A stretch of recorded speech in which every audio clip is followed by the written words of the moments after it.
اس کے بعد کی جو آیات ہیں ان میں پہلے پارے کے اختتام تک یہودیوں اور نصرانیوں کی طرف سے مسلمانوں کو جو یہ دعوت دی جاتی تھی کہ تم بھی ہمارے مذہب کو اختیار کر لو، اس کے جواب میں یہ آیات نازل ہوئی ہیں۔ چنانچہ ارشاد ہے،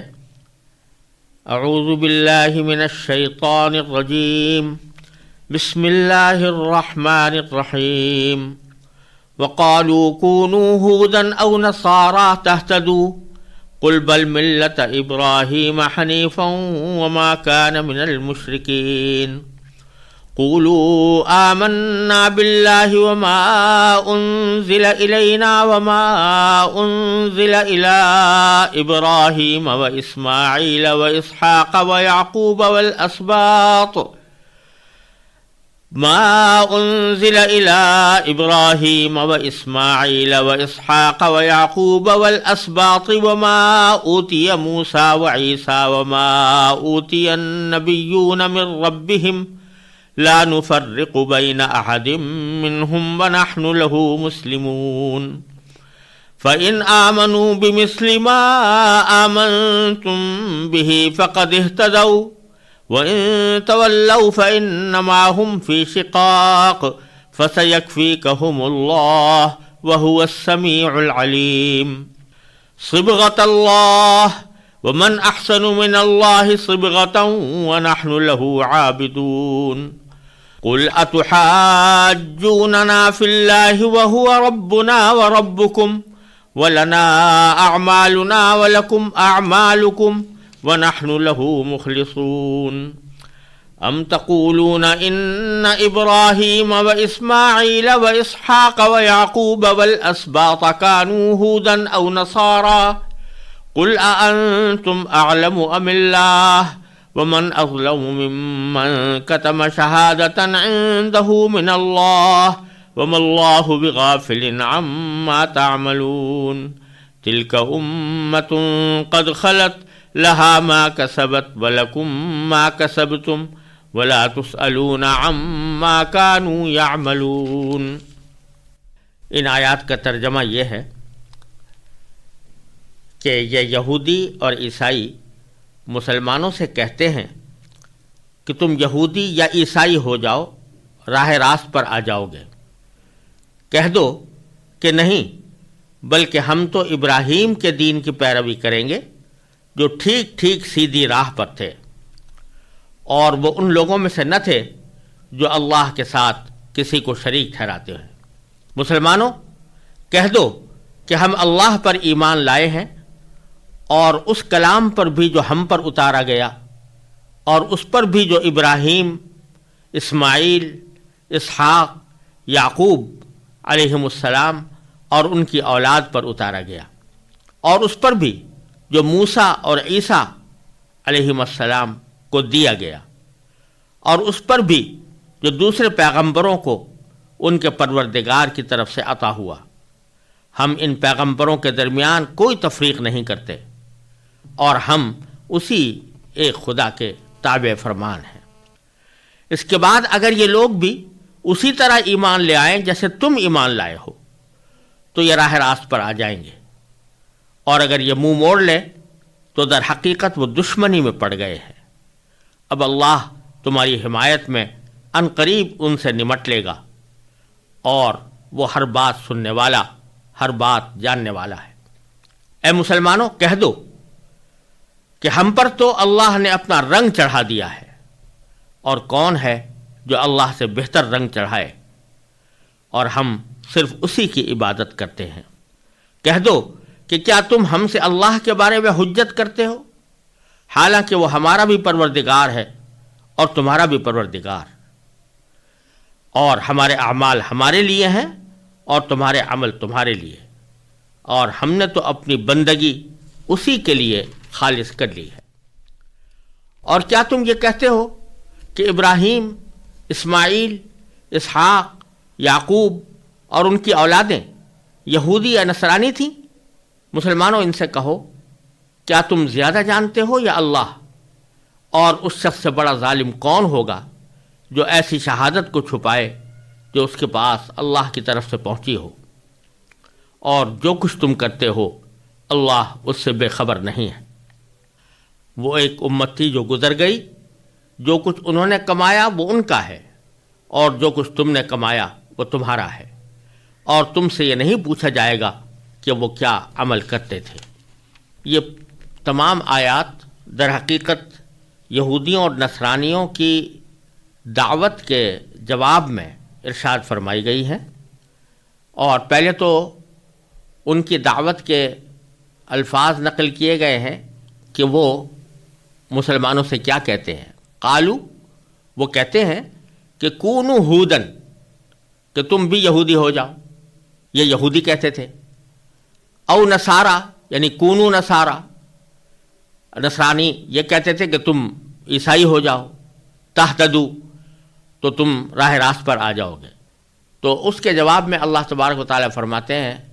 نبی کریم سرور عالم صلی اللہ علیہ وسلم سے خطاب کر کے فرماتے ہیں کہ قل، آپ یہ کہہ دیجئے ان کے جواب میں کہ بل ملت ابراہیم حنیفہ،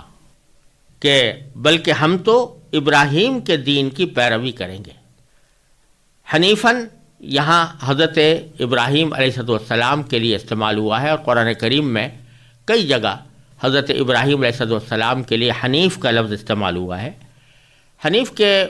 معنی یہ ہوتے ہیں کہ جو شخص بالکل سیدھے راہ پر جا رہا ہو، اس میں ذرا بھی کجی اور ٹیڑھ نہ ہو۔ تو حضرت ابراہیم علیہ السلام کے لیے حنیف کا لفظ اس لیے اللہ تبارک و تعالی نے استعمال فرمایا ہے کہ وہ بالکل ٹھیک راستے پر تھے، توحید کے راستے پر، اللہ تبارک و تعالی کے سوا کسی کو بھی اپنا معبود نہیں مانتے تھے، اور کسی بھی قسم کا شائبہ ان میں کسی بھی شرک کا یا اللہ تبارک و تعالیٰ کی نافرمانی کا نہیں تھا۔ اس لیے ان کو کئی جگہ قرآن کریم میں حنیف قرار دیا گیا ہے، اور اس کی آگے پھر مزید تفصیل یہ بیان فرمائی کہ وَمَا كَانَ مِنَ الْمُشْرِكِينَ، وہ اللہ کے ساتھ کسی کو شریک نہیں ٹھہراتے تھے، وہ مشرک نہیں تھے۔ بتلانا یہ منظور ہے کہ تم اگرچہ نام تو حضرت ابراہیم علیہ السلام کا لے رہے ہو، لیکن تم نے جو دین اختیار کیا ہے اس میں کسی نہ کسی حیثیت سے شرک موجود ہے، اور اس وجہ سے تم حضرت ابراہیم علیہ السلام کی ملت پر اور ان کے دین پر نہیں ہو، تو ہم تمہارے دین کے بجائے ہم حضرت ابراہیم علیہ السلام کے دین پر قائم رہیں گے، جس میں شرک کا کوئی شائبہ بھی نہیں۔ پھر آگے اس ایمان کی تفصیل بیان فرمائی ہے کہ جب تم یہ کہو گے کہ ہم ابراہیم علیہ السلام کے دین پر ہیں تو وہ دین کیا ہے، اس کی آگے تفصیل بیان کرتے ہوئے فرمایا کہ قولو، مسلمانوں سے کہا گیا ہے کہ آپ یہ بات یہودیوں اور نصرانیوں سے صاف صاف کہہ دیں کہ آمنا باللہ، ہم ایک تو اللہ پر ایمان لائے ہیں، وما انزل الینا، اور اس کلام پر بھی ایمان لائے ہیں جو ہم پر اتارا گیا، یعنی قرآن کریم، وما انزل الی ابراہیم، اور ان تمام اللہ کے کلاموں پر ہم ایمان رکھتے ہیں جو ہم سے پہلے کے پیغمبروں پر اللہ تعالی نے نازل فرمایا تھا،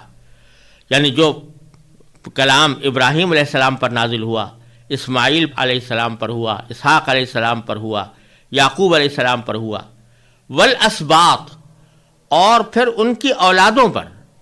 یعنی چونکہ ان حضرات کی اولادوں میں بھی بہت سے انبیاء کرام علیہم الصلاۃ والسلام مبعوث ہوئے ہیں، تو ان کے اوپر بھی اللہ تبارک و تعالیٰ نے اپنے صحیفے نازل فرمائے ہیں۔ تو ہم اجمالی طور پر ان تمام صحیفوں پر ایمان رکھتے ہیں جو ہم سے پہلے آنے والے پیغمبروں پر اللہ تبارک و تعالیٰ نے نازل فرمائے تھے۔ وما اوتی موسیٰ و عیسیٰ، اور جو کلام یا جو کتاب موسیٰ علیہ السلام کو دی گئی تھی ہم اس پر بھی ایمان رکھتے ہیں، یعنی تورات، اور جو عیسیٰ علیہ السلام کو دی گئی تھی یعنی انجیل، اس پر بھی ایمان رکھتے ہیں۔ وما اوتی النبیون من ربہم، اور جتنے پیغمبروں کو ان کے پروردگار کی طرف سے جتنی کتابیں دی گئیں ہم ان سب پر ایمان رکھتے ہیں۔ لا نفرق بین احد منہم، ہم ان کے درمیان کوئی تفریق نہیں کرتے، ان پیغمبروں کے درمیان کوئی تفریق نہیں کرتے کہ ایک پیغمبر پر ایمان لائیں اور دوسرے پر نہ لائیں۔ اس کے برخلاف یہودیوں اور عیسائیوں کا معاملہ یہ تھا کہ یہودی حضرت موسیٰ علیہ السلام پر تو ایمان رکھتے تھے اور ان پر جو تورات نازل ہوئی تھی اس پر بھی فی الجملہ ایمان رکھتے تھے، لیکن بعد میں جو حضرت عیسیٰ علیہ السلام تشریف لائے تو ان پر ایمان نہیں لائے، اور ان پر جو کتاب انجیل نازل ہوئی اس پر ایمان نہیں لائے۔ اسی طرح عیسائی لوگ وہ حضرت موسیٰ علیہ السلام پر بھی ایمان رکھتے تھے، حضرت عیسیٰ علیہ السلام پر بھی ایمان رکھتے تھے، لیکن اول تو حضرت عیسیٰ علیہ السلام پر ایمان بحیثیت پیغمبر کے رکھنے کے بجائے انہوں نے ان کو خدا بنا دیا یا خدا کا بیٹا بنا دیا۔ اور دوسرے نبی کریم سرور دو عالم صلی اللہ علیہ وسلم جو انبیاء کرام کے اس پورے سلسلے میں آخری نبی تھے، آپ پر وہ ایمان نہیں لائے، تو انہوں نے انبیاء کے درمیان تفریق کر رکھی تھی کہ کسی نبی پر ایمان لاتے، کسی پر ایمان نہ لاتے۔ مسلمانوں سے کہا جا رہا ہے کہ تم یہ کہو کہ ہم ان میں سے کسی کے درمیان بھی کوئی تفریق نہیں کرتے، جتنے پیغمبر اللہ تبارک و تعالیٰ نے بھیجے ہیں وہ سارے کے سارے ہمارے لیے مقدس ہیں، اور ہم ان سب کی پیغمبری پر، ان کی رسالت پر ایمان لاتے ہیں۔ وَنَحْنُ لَهُ مُسْلِمُونَ، اور پھر جس اللہ نے ان پیغمبروں کو بھیجا تھا ہم اس کے تابع دار ہیں اور اسی کی اطاعت کرتے ہیں۔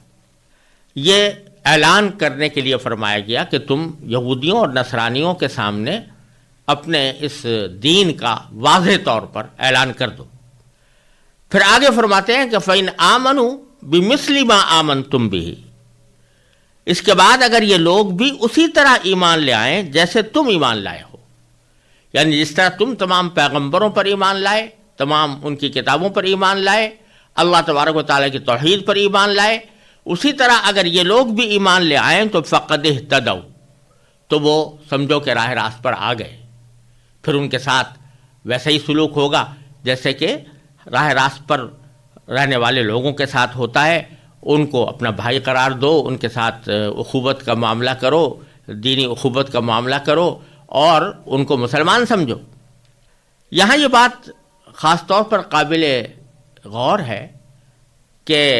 ایمان کے ساتھ اللہ تبارک و تعالیٰ نے یوں فرمایا کہ بِمِثْلِ مَا آمَنْتُمْ بِهِ، یعنی اسی طرح ایمان لے آئیں جس طرح اے صحابہ تم ایمان لائے ہو۔ یہ خطاب ہے صحابہ کرام سے، تو صحابہ کرام سے خطاب کرتے ہوئے فرمایا گیا کہ ایمان ان کا اس وقت معتبر ہوگا جب کہ وہ اے صحابہ تمہارے جیسا ایمان ہو۔ اس سے پتہ چلا کہ ایمان اور عقیدے میں حضرات صحابہ کرام رضی اللہ تعالیٰ عنہم اجمعین، جنہوں نے نبی کریم سرور دو عالم صلی اللہ علیہ وسلم کی صحبت پائی اور آپ سے تعلیم حاصل کی، وہ ہمارے لیے ایک معیار ہیں، ایمان کا معیار ہیں۔ جو عقیدہ صحابہ کرام سے ثابت ہو اس پر ایمان رکھنا ضروری ہے، اور وہ عقیدہ در حقیقت دین کا عقیدہ ہے۔ یوں تو اس کے بعد بہت سی جماعتیں پیدا ہو گئیں جو اسلام کی دعوے دار تھیں، اور انہوں نے مختلف عقائد بھی لوگوں کے سامنے بیان کیے اور اس کی بنیاد پر مختلف فرقے بھی بن گئے، لیکن ان تمام عقیدوں میں صحیح عقیدہ وہ ہوگا جو صحابہ کرام کا عقیدہ تھا۔ اور اسی بات کو نبی کریم سرور دو عالم صلی اللہ علیہ وسلم نے ایک حدیث میں واضح فرمایا ہے کہ یہ فرمایا کہ میری امت کسی وقت 70 سے زیادہ فرقوں میں بٹ جائے گی، تو ان میں سے جو ٹھیک راستے پر کون ہوگا اس کی تفسیر کرتے ہوئے آپ نے فرمایا ما انا علیہ و اصحابی، یعنی وہ راستہ جس پر میں ہوں اور میرے صحابہ ہیں، وہ راستہ ہے جو ٹھیک دین کا راستہ ہے۔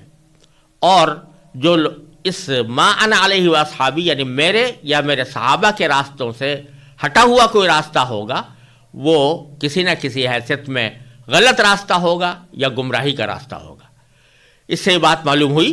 کہ جس طرح نبی کریم سرور دو عالم صلی اللہ علیہ وسلم کی تعلیمات ہمارے لیے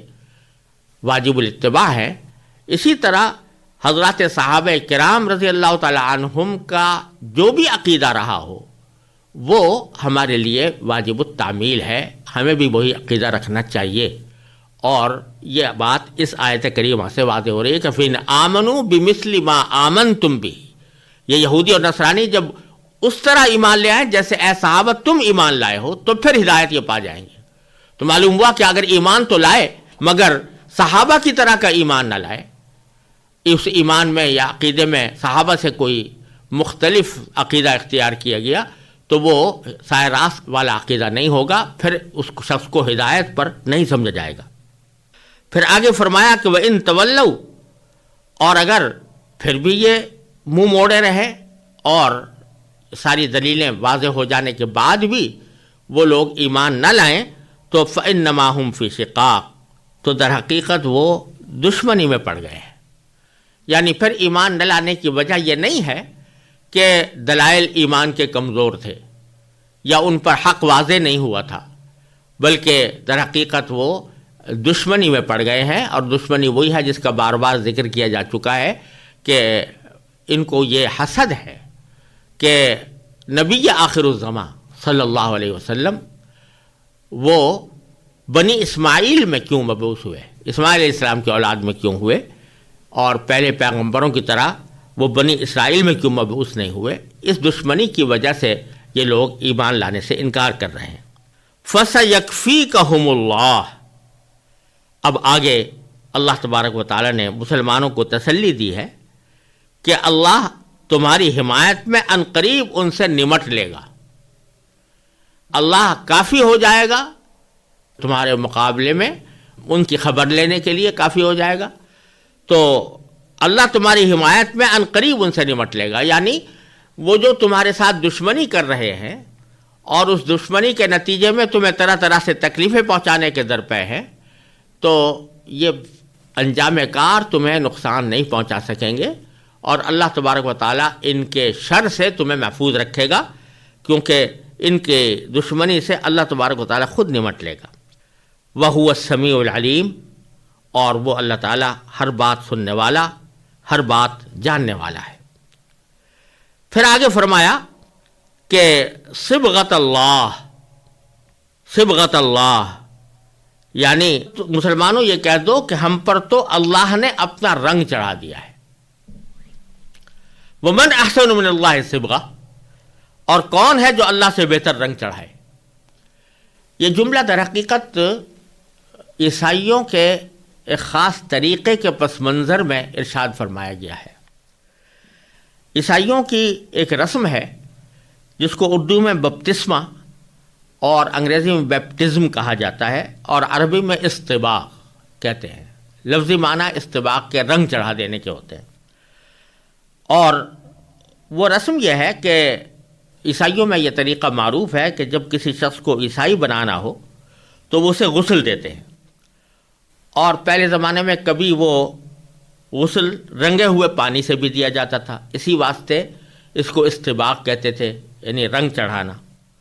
ان کے خیال میں اس طرح اس پر عیسائی مذہب کا رنگ چڑھ جاتا ہے۔ یہ بپتسمہ پیدا ہونے والے بچوں کو بھی دیا جاتا ہے، جو ہی کوئی بچہ پیدا ہوا تو اس کو بپتسمہ دیتے ہیں، کیونکہ ان کے عقیدے کے مطابق ہر بچہ ماں کے پیٹ سے گناہگار پیدا ہوتا ہے، اور جب تک وہ بپتسمہ نہ لے، یعنی یہ رنگ اس کے اوپر نہ چڑھایا جائے، تو وہ گناہگار ہی رہتا ہے اور یسوع مسیح کے کفارے کا حقدار نہیں ہوتا۔ تو اس وجہ سے وہ ہر پیدا ہونے والے بچے کو بھی بپتسمہ دیتے ہیں اور اس پر رنگ چڑھاتے ہیں۔ تو اللہ تبارک و تعالیٰ فرما رہے ہیں کہ تم اپنے طرف سے جو رنگ چڑھا رہے ہو، اس رنگ کے چڑھانے سے کچھ نہیں ہوتا، اصل رنگ تو اللہ کا ہے۔ تو مسلمانوں تم یہ کہہ دو کہ نصرانی جو تمہیں دعوت دے رہے ہیں کہ آؤ تم عیسائی بن جاؤ، اور عیسائی بننے کے لیے بپتسمہ کی رسم کو پورا کرو اور عیسائی رنگ اپنے اوپر چڑھاؤ، تو تم ان سے جواب میں کہہ دو کہ ہمیں تمہارے رنگ کی ضرورت نہیں، ہم پر تو اللہ نے اپنا رنگ چڑھا دیا ہے۔ وَمَنْ أَحْسَنُ مِنَ اللَّهِ صِبْغَةً، اور کون ہے جو اللہ سے بہتر رنگ چڑھائے۔ وَنَحْنُ لَهُ عَابِدُونَ، اور ہم تو اسی کی عبادت کرتے ہیں اور اسی کی عبادت کرتے رہیں گے، ہمیں کسی اور دین کی طرف جانے کی ضرورت نہیں۔ پھر آگے فرمایا کہ قل، نبی کریم سرورت عالم صلی اللہ علیہ وسلم سے خطاب ہے کہ آپ ان سے یہ بات بھی کہو کہ اتحاجوننا فی اللہ، کیا تم ہم سے اللہ کے بارے میں حجت کرتے ہو؟ وَهُوَ رَبُّنَا وَرَبُّكُمْ، حالانکہ وہ ہمارا بھی پروردگار ہے اور تمہارا بھی پروردگار۔ تو لہٰذا تم اگر اللہ تبارک و تعالیٰ کی طرف دعوت دیتے ہو تو پھر اللہ تعالیٰ کی دعوت کا تو لازمی نتیجہ یہ ہونا چاہیے کہ صرف اسی کی عبادت کی جائے اور اللہ تعالیٰ کے کلام کو برحق مانا جائے۔ تم لوگ اللہ کی توحید میں شرک بھی کرتے ہو اور اللہ کے نازل کیے ہوئے کلام کی تردید بھی کرتے ہو، تو یہ تمہاری کیسی حجت بازی ہے جو اللہ کے تعالیٰ کے بارے میں تم کر رہے ہو۔ وَلَنَا أَعْمَالُنَا وَلَكُمْ أَعْمَالُكُمْ، ویسے تو تم اللہ پر ایمان رکھتے ہو، لیکن اللہ پر ایمان رکھنے کے باوجود تمہارے عقیدے مختلف ہیں اور تمہارے اعمال مختلف ہیں۔ تو ہمارے اعمال ہمارے لیے ہیں اور تمہارے اعمال تمہارے لیے ہیں، تو ہم اس حالت میں تمہارے اعمال کی اتباع نہیں کر سکتے جن کی طرف تم ہمیں دعوت دے رہے ہو۔ وَنَحْنُ لَهُ مُخْلِصُونَ، اور ہم نے تو اپنی بندگی اسی اللہ کے لیے خالص کر لی ہے، اس کے ساتھ ہم کوئی ملاوٹ نہیں کر سکتے۔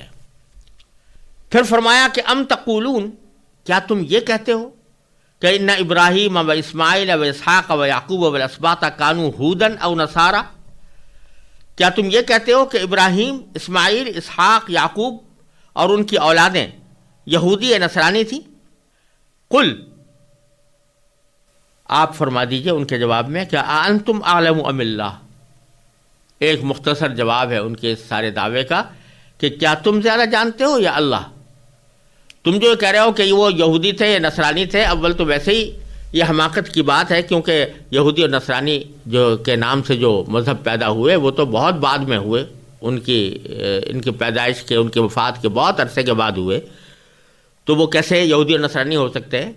لیکن اگر تم یہ دعویٰ کر بھی رہے ہو تو زیادہ سے زیادہ تمہارے سینہ بسینہ کوئی تمہارے آباء و اجداد نے تمہیں یہ روایت پہنچائی ہوگی کہ وہ یہودیوں اور نصرانیوں کے دین پر تھے، ایسی فضول روایت تمہارے تک پہنچائی ہوگی، تو تمہارے پاس کوئی اس کی دلیل موجود نہیں ہے، تو کیا تم زیادہ جانتے ہو؟ اللہ زیادہ جانتا ہے جس نے ان سب کو پیدا کیا تھا۔ وَمَنْ أَظْلَمُ مِمَّنْ كَتَمَ شَهَادَةً عِنْدَهُ مِنَ اللَّهِ، اور اس شخص سے بڑا ظالم کون ہوگا جو ایسی شہادت کو چھپائے جو اس کے پاس اللہ کی طرف سے پہنچی ہو۔ یعنی یہ حقیقت دراصل ان یہودیوں اور نصرانیوں کو بھی معلوم ہے کہ یہ تمام انبیاء کرام توحید خالص کا درس دیتے رہے اور ان بے بنیاد عقیدوں سے انبیاء کرام کا کوئی تعلق نہیں ہے۔ خود ان کی کتابوں میں یہ حقیقت واضح طور پر لکھی ہوئی موجود ہے، اور ان میں نبی آخر الزماں صلی اللہ علیہ وسلم کی بشارتیں بھی موجود ہیں جو ان کے پاس اللہ تعالیٰ کی طرف سے آئی ہوئی شہادت کا درجہ رکھتی ہیں، مگر یہ ظالم ان کو چھپائے بیٹھے۔ تو اس شخص سے بڑا ظالم کون ہوگا جو ایسی شہادت کو چھپائے جو اس کے پاس اللہ کی طرف سے پہنچی ہو۔ وَمَا اللَّهُ بِغَافِلٍ عَمَّا تَعْمَلُونَ، اور جو کچھ تم کرتے ہو اللہ اس سے بے خبر نہیں ہے۔ پھر آخر میں اللہ تبارک و تعالیٰ نے وہی جملہ پھر دوبارہ دہرایا ہے جو پہلے ارشاد فرمایا تھا کہ تِلْكَ أُمَّةٌ قَدْ خَلَتْ۔ اس بحث میں اگر نہ بھی پڑھو کہ